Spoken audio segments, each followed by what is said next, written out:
नहमदहु व नसल्ली अला रसूलिल करीम अम्मा बाद। अभी अभी सुना कि हजरत मौलाना अब्दुस सुबहान साहब रहमतुल्लाह अलैह जो जामिया रहमानी के उस्ताद थे, उनका इंतकाल हो गया।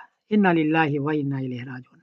हजरत मौलाना सुबहान साहब रहमतुल्लाह अलैह मेरे मुखलिस दोस्त थे।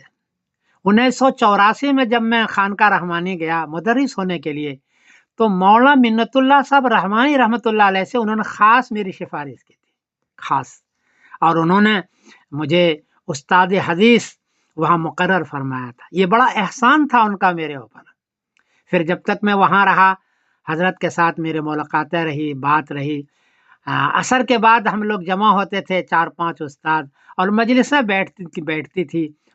तो वो बहुत ही अच्छी अच्छी बातें क्या करते थे, मजलिस को ज़ाफ़रान ज़ार बनाया करते थे वो। और हंसी खेल, फिर इल्मी बातें, ये सारी चीज़ें हुआ करते थे।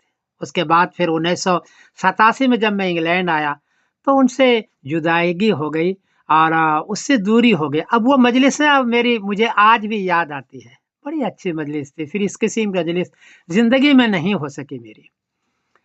बाद में भी उनसे फ़ोन पर राब्ता रहा। वो खानका रहमानी के बारे में बहुत सारी चीज़ें बताते थे, बहुत चीज़ें हमें मालूम होती थी और हमारी दोस्ती बरकरार रही।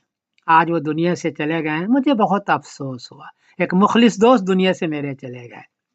अल्लाह ताला उनको जन्नतुल फिरदौस अता फ़रमाए, अज़ाब जहन्नम, अज़ाब क़ब्र से निजात फ़रमाए, क़ब्र के मरहलों को वो आसान फ़रमाए, और जो कुछ उन्होंने खिदमत की है जामिया की, उसका उनको बदला अता फ़रमाए। बहुत कम लोग होते हैं जो इस किस्म के होते हैं, इन्होंने जामिया ही में पढ़ा, वहीं मुदर्रिस हुए, वहीं के रहे और वहीं की मिट्टी के अंदर आज दफन हो गए।